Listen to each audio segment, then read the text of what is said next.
Hello, Broadway gymnasts. Welcome back. So as always, make sure that you have adult supervision and that you have a nice soft area for you to work with.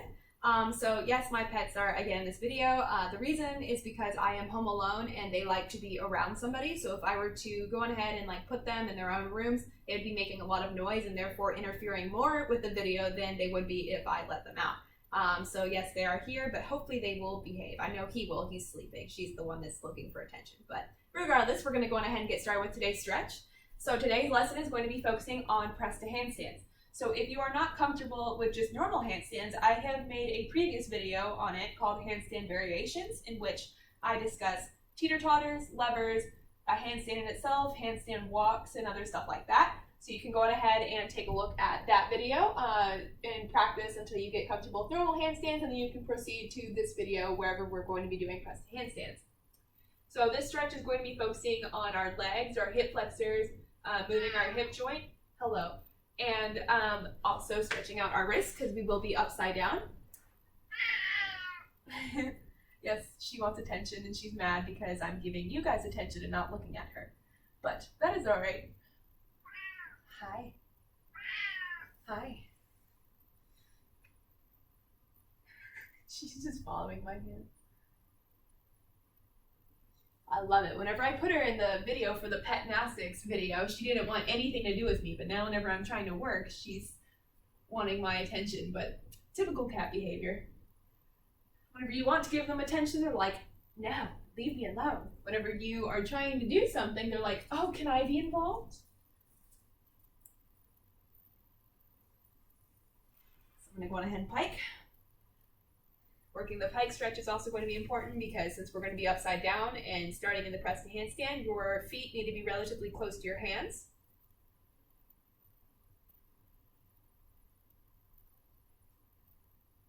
And we are also going to work the butterfly stretch to stretch out our hips.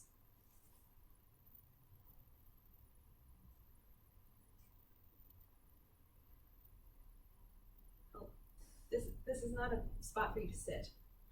That's not what the stretch is. This is not a cat sit spot. Hi. You're adorable though. So now I'm going to go on ahead and stretch my wrists. Again, you don't have to do it exactly how I do it. You just do it at a point to wherever you feel the stretch and to wherever you think that you have sufficiently covered all the areas of your wrists. Oh, apparently there's a plastic bag over there. That's why she keeps going over there. That's all right, it keeps her busy.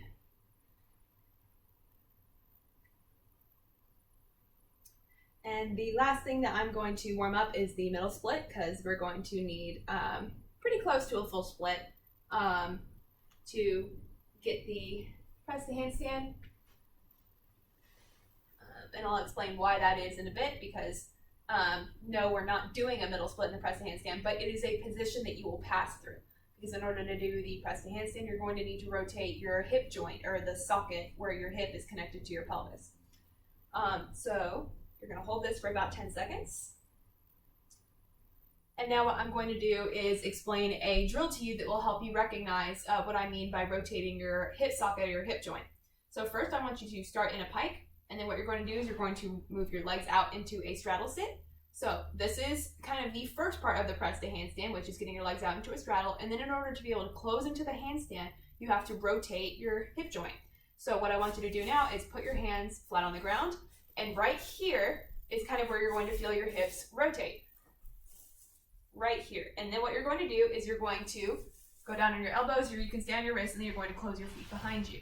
So in order to do this, you need to be able to rotate your hips. And you can also do this drill in reverse, and I will feel the rotations. It's starting about now, and it's finished about here, because now I can close my legs, right? So you can see a similar thing if you stand up. So this requires a little bit more balance, and you have to be careful to keep your chest still. Oh boy. So if you lift your leg straight out in front of you, and you rotate it to the side, nothing changes in your hip. If you want to rotate the leg behind you, you have to rotate the hip joint and move it behind you. The one thing that you got to be careful of is that you don't try to move your body like that to kind of get it around, because then yeah, you're rotating it, but you're not fully using that hip joint to be the sole form of rotation because you're kind of moving your chest around. So go on ahead and practice that so that way you can really feel your hip joint moving. You can go on ahead and put your hands right here on the hip joint and you can feel the rotation that I'm talking about. Because that's going to be very important for you to complete the press to handstand. Because if you don't have that rotation, what's going to happen is your legs are going to be stuck in kind of like that straddle sit, and whenever you try to close your legs, they're going to close out in front of you and not in handstand like they're supposed to. And she got the plastic bag. Congratulations, Pixie. That's your accomplishment of the day. So we're going to continue on with our lesson, and we're going to do the press to handstand drill. So what I'm going to show you next is a drill to learn a press to handstand. So this is going to require a wall. So go on ahead and ask your parents if there's a wall that is okay for you to lean on against and practice this drill on. So what this drill is going to teach you is how far forward you need to lean your shoulders over your hands in order to do the press to handstand. And the wall is here to act as a safety net, because if you're doing this drill without the wall, and you don't know how far forward to lean your shoulders or where the limit of your shoulder strength is, what's going to happen is your shoulders may give out and then you would fall. So this drill is going to help you learn that without worrying about falling. So I'm going to go on ahead and show you this drill. So what you want to do is you want to be a decent distance away from the wall, because again, you want your shoulders to be leaning forward over your hands. So you want to go on ahead and practice that. So you're going to start in a straddle. You're going to put your hands down relatively close to your feet. And then you want to tuck your head in, because you don't want the top of your head to be hitting the wall. You want more the backs of your shoulders. So your head should not necessarily be touching that wall. Okay? So you're going to tuck your head. And then as you notice, I'm kind of already leaning backwards. The press to handstand comes from rocking forward, leaning your shoulders forward and rising up on your toes. Okay? So before we do anything else, practice of where you need to put your hands to get your shoulders where you want on the wall. Okay, so I'm just going to touch my shoulders to the wall. Okay, so this is a little bit far from me, so I'm going to scoot my hands forward a little bit. And then my toes. Okay, so this is about where I need to be from the wall. Good, so then you want to keep that in mind. So I am about half a foot from the wall. Okay, so now I'm going to keep that in mind for the rest of the drill. Because then if I'm moving my hands around, I'm not going to be able to learn anything else from the rest of the drill, because I'm not going to be keeping my starting point the same. It's kind of like your run-on vault, right? Like you can't do the rest of the press to handstand very well if your starting is different every time. So the next part of the drill is you're going to jump off of your toes to learn how the rest of the press to handstand feels. Okay? So once again, I'm going to start about here now that I've remembered where I need to put my hands, get my feet where they need to be, which is, they're a good distance apart. They're in a straddle. And they're kind of close to my hands. I'm going to scoot them close. So this is the part that requires a little bit of flexibility. So then what's going to happen is I'm going to rock backwards, rock forwards, tuck my head in. And once I get about here, right, I want my shoulders to be touching the wall. Now what's going to happen is I'm going to jump off of my toes and do the press to handstand. So I'm going to lean back a little bit, because once your shoulders are already on the wall, it's kind of hard to jump. So you want to do it around the same time that your shoulders are about to hit the wall. So about here. Okay, now this is the part where the rotation comes in, because you have to push tall, so now your shoulders are not leaning towards the wall. Rotate your hips in close. You can feel it here too, because as I rotate, my shoulders are going to go forward. And come back down. So that is how you practice it in the drill. Okay? So then, as you get more comfortable with the press to handstand, you're not going to be jumping, or you can jump just a little bit less, and you can jump instead of with your whole foot, just with the tippy toes. And then eventually you're going to take away the jump entirely. So it's going to look a little bit like this.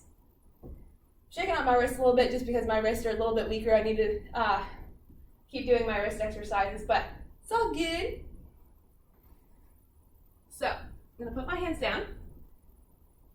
Okay, scoot my feet in, pick my head in, rock back, and I'm going to try to jump a lot less, okay?